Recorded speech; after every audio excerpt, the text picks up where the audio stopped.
Kuasa Tuhan baik, anugerahnya kekal selamanya.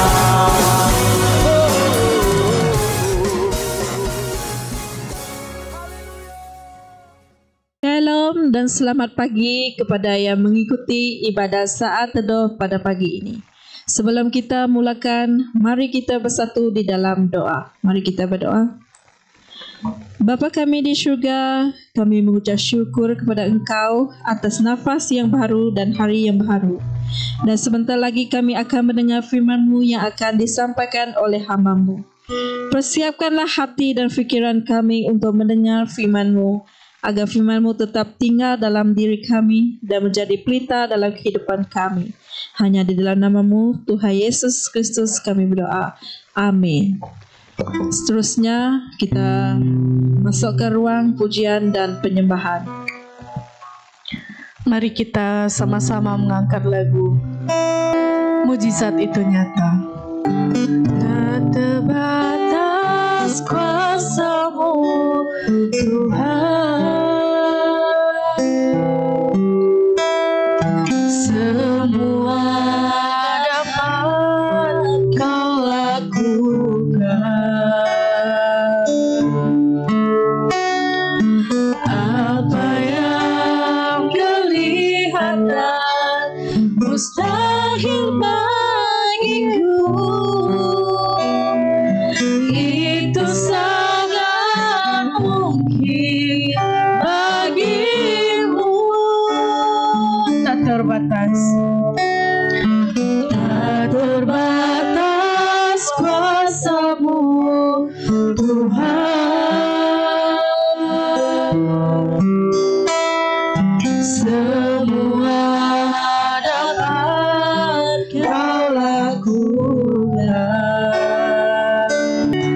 Apa yang kelihatan mustahil bagiku,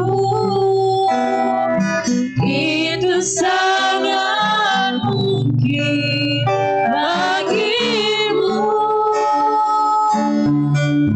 Di saat ku tak berdaya, kuasa-Mu yang sempurna, ketika ku percaya mujizat itu nyata, bukan karena kekuatan, namun Roh-Mu ya Tuhan. Ketika ku berdoa, mujizat itu nyata. Kita menaikkan sekali lagi. Tak terbatas kuasa-Mu Tuhan, semua dapat Kau lakukan. Apa yang kelihatan mustahil bagiku, itu sangat mungkin bagimu. Di saat ku tak berdaya, kuasa-Mu yang sempurna, ketika ku percaya mujizat itu nyata, bukan karena kekuatan, namun Roh-Mu ya Tuhan. Ketika ku berdoa, mujizat itu nyata. Mari kita menaikkan lagu kita yang seterusnya. Tuhan selalu menolongku. Akan selalu menanti kasih Tuhan tetap abadi,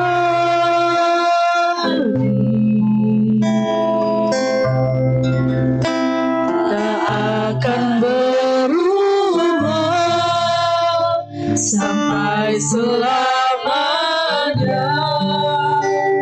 Ku tetap percaya, ku yakin Tuhan memberkati,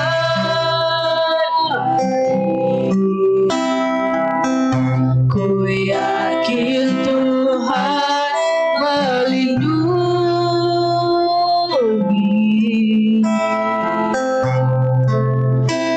Burung di udara Tuhan pelihara, karena kasih-Nya.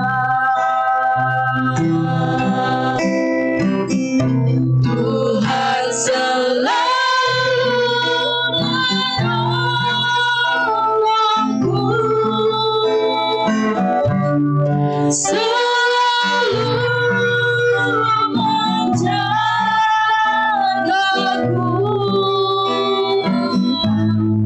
sehelai di rambutku tak akan terjatuh tanpa seizinmu.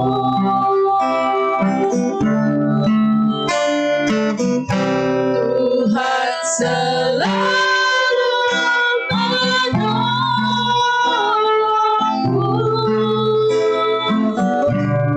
selalu menjagaku.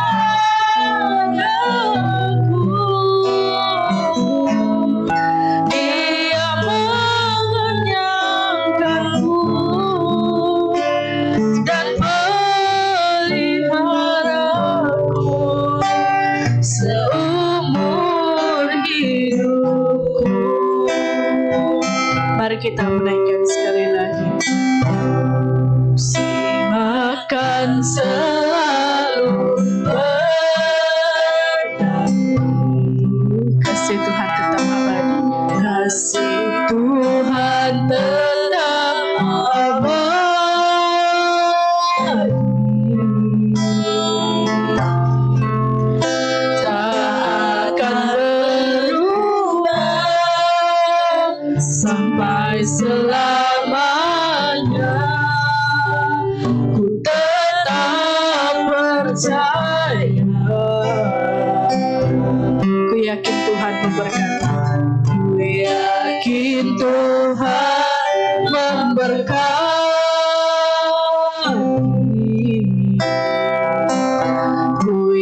saudara yang dikasihi Tuhan, tiba saatnya untuk kita bersama-sama merenungkan firman Tuhan yang terambil di dalam Pengkhotbah pasal yang keempat ayat 8 sampai dengan ayat yang ke-12 dari Perjanjian Lama. Pengkhotbah pasal 4, Pengkhotbah pasal 4 ayat yang ke-8 sampai dengan ayat yang ke-12. Sebelum kita membaca bersama-sama, saya mengajak kita untuk bersama-sama datang di hadapan Tuhan di dalam doa. Pengkhotbah pasal 4 ayat 8 sampai dengan ayat yang ke-12. Mari kita berdoa. Allah adalah firman kehidupan bagi kami. Di setiap harinya kami membutuhkan bimbingan-Mu melalui firman-Mu bagi kami sekalian, karena kami tahu bahwa firman-Mu mengenyangkan kehidupan rohani kami. Maka dengan demikian kehidupan jasmani kami dapat diberkati olehnya. Saat ini kami bersama-sama mempersiapkan hati dan diri kami, waktu ini kami untuk bersama dengan Engkau mendengar Engkau, dan disiapkan hati kami untuk dipimpin dan dibimbing oleh firman-Mu. Tuntunlah hamba-Mu dan berkatilah hati kami sekalian. Biar firman Tuhan yang kami dengar tidak lalu begitu sahaja, tetapi benar-benar kami menempatkan firman-Mu di dalam hidup kami dan hati kami, supaya kami diberkati olehnya. Berfirmanlah bagi kami sekalian, demi nama Yesus kami berdoa. Amin. Kita membaca dari ayat 8 sampai dengan ayat yang ke-12. Pengkhotbah 4 ya. Ayat 8 sampai 12 kalau sudah dapat. Kita akan membaca bersama-sama, dan bagi ibu bapak, saudara yang ada di rumah, sila juga membuka Alkitab Anda dan kita akan membaca bersama-sama ayat yang ke-8. Ada orang yang hidup seorang diri tanpa anak ataupun saudara, namun dia tidak berhenti-henti bekerja. Dia tidak puas hati dengan harta yang dimilikinya. Bagi siapakah dia membanting tulang serta menolak segala kesenangan? Bukankah itu sia-sia dan satu cara hidup yang menyedihkan? Berdua lebih baik daripada seorang diri, karena bersama-sama mereka dapat bekerja dan hasilnya lebih baik. Jika seorang jatuh, ia seorang lagi dapat menolongnya. Tetapi jika orang itu sendirian lalu jatuh, malanglah dia karena tiada siapa yang menolongnya. Jika dua orang tidur bersama-sama, mereka dapat saling menghangatkan badan. Tetapi bagaimanakah seorang menjadi hangat jika dia sendirian? Orang yang sendirian mudah dikalahkan, tetapi dua orang dapat menentang serangan. 3 utas tali yang dimintal menjadi satu, susah diputuskan. Sampai di sini pembacaan firman Tuhan untuk kita. Sebagai tema firman Tuhan untuk hari ini adalah tidak pernah kesunyian. Tidak pernah kesunyian. Inilah penderitaan yang lebih menyiksakan daripada kehilangan tempat tinggal, kelaparan atau penyakit. Tulis Maggie Ferguson dalam majalah The Economist pada tahun 1843. Apakah tajuknya? Kesunyian. Ferguson menulis kadar kenaikan kesunyian tanpa mengira soal atau status ekonomi seseorang, dengan menggunakan contoh-contoh yang menyedihkan tentang rasanya kesunyian. Kesakitan disebabkan oleh kesunyian bukanlah perkara baru. Sesungguhnya kesakitan ini tertera dalam kitab Pengkhotbah. Raja Salomo yang dikatakan sebagai penulis kitab Pengkhotbah telah menggambarkan kesedihan orang yang tidak memiliki hubungan yang bermakna. Kita boleh lihat ini dari Pengkhotbah bab 4 ayat 7 sampai dengan ayat yang ke-8. Ayat 7 adalah sebelum ayat daripada pembacaan kita tadi.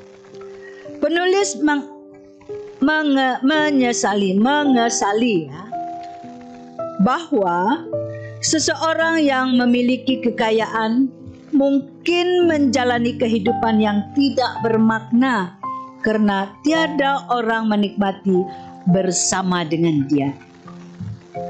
Namun penulis juga menyadari keindahan persahabatan, pencapaian yang lebih besar dengan bantuan kawan jika dibandingkan usaha sendirian. Itu jelas di dalam ayat yang ke-9. Bantuan sahabat yang tepat pada waktunya, yaitu ayat yang ke-10. Penghiburan sahabat, ayat yang ke-11. Dan perlindungan sahabat dalam situasi yang sukar, itu dalam ayat yang terakhir, yaitu ayat yang ke-12 dari pembacaan kita tadi. Saudara-saudara, di dalam Alkitab, seperti dalam pembacaan tadi, adalah merupakan hal yang sudah terjadi, dialami oleh penulis kitab Pengkhotbah jauh sebelum kita mengalami dan merasakan kehidupan kesunyian. Kesunyian adalah pergelutan yang besar. Tuhan mencipta kita untuk memberi dan menerima berkat melalui persahabatan dan community. Jika Anda berasa kesunyian, berdoa agar Tuhan menolong Anda membentuk hubungan yang bermakna dengan orang lain. Sementara itu, yakin dalam kenyataan bahwa orang Kristen tidak akan berasa kesunyian karena Roh Tuhan sentiasa menyertai kita. Amin, saudara-saudara. Karena kita tahu bahwa hari kemarin atau pada pagi kemarin, manusia yang boleh menjadi manusia yang memancarkan cahaya kepada orang lain itu adalah anak-anak Tuhan. Dan siapakah mereka yang dikatakan anak Tuhan? Kita inilah dia, sebagai orang yang mengikut Kristus. Dan itulah yang dimaksudkan orang Kristen tidak akan berasa kesunyian karena Roh Tuhan sentiasa menyertai kita.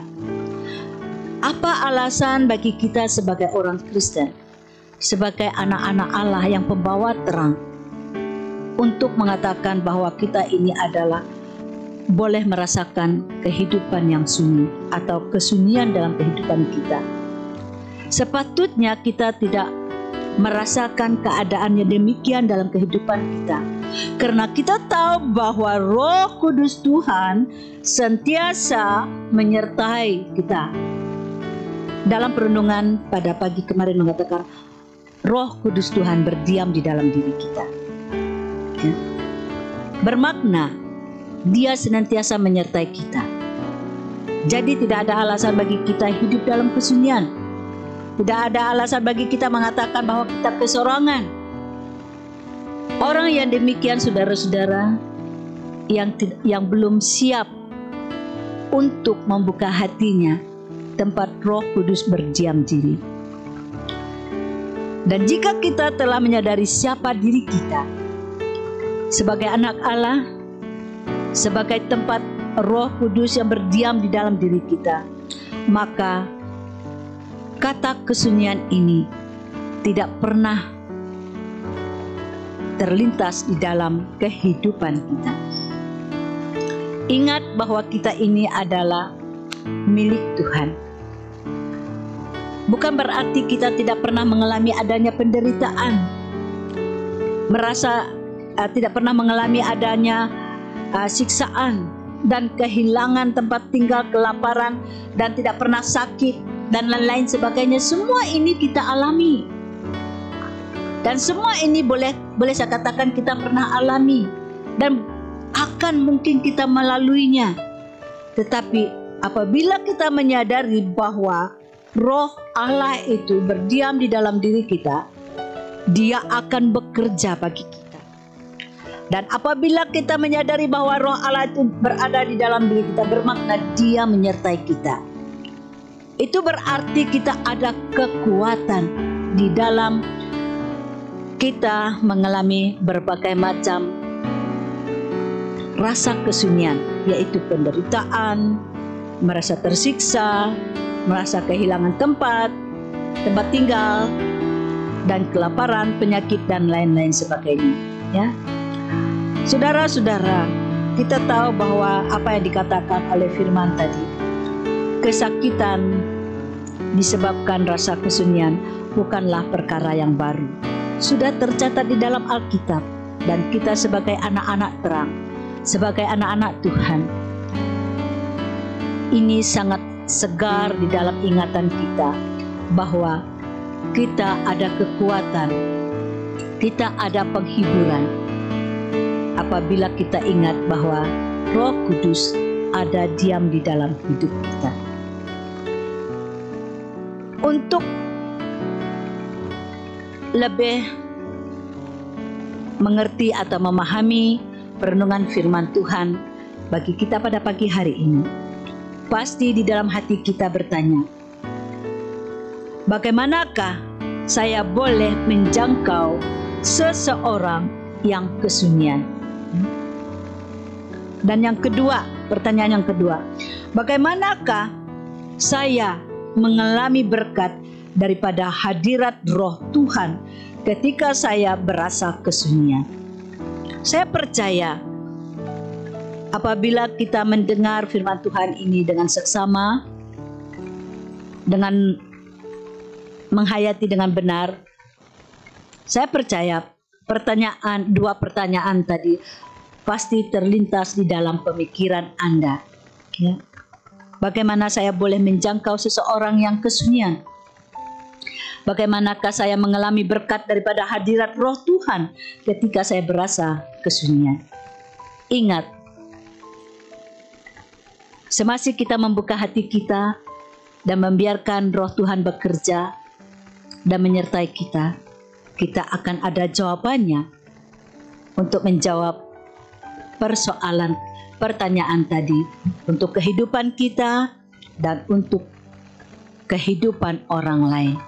Semoga melalui firman atau perenungan yang singkat ini akan memberi kita semangat untuk melakukan segala kegiatan kita di sepanjang hari ini, bahwa ingat, kehadiran kita bukanlah kehadiran yang membuat orang lain merasa kesunyian, tetapi justru membuat orang lain ada rasa diberkati. Dan begitu juga sebaliknya, jika kita bersama dengan Roh Tuhan, kita tidak pernah merasa kesunyian.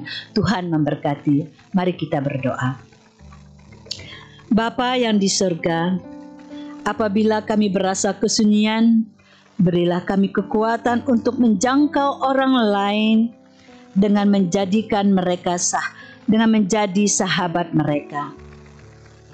Kami mungkin tidak mampu untuk melakukannya, tetapi kami tahu bahwa ada seorang penolong yang setia, yang beserta dengan kami, membimbing kami untuk mampu melakukannya, untuk mampu menjangkau orang lain, yaitu Roh Kudus yang diam di dalam hati kami dan menyertai kami. Terpujilah Engkau. Amin.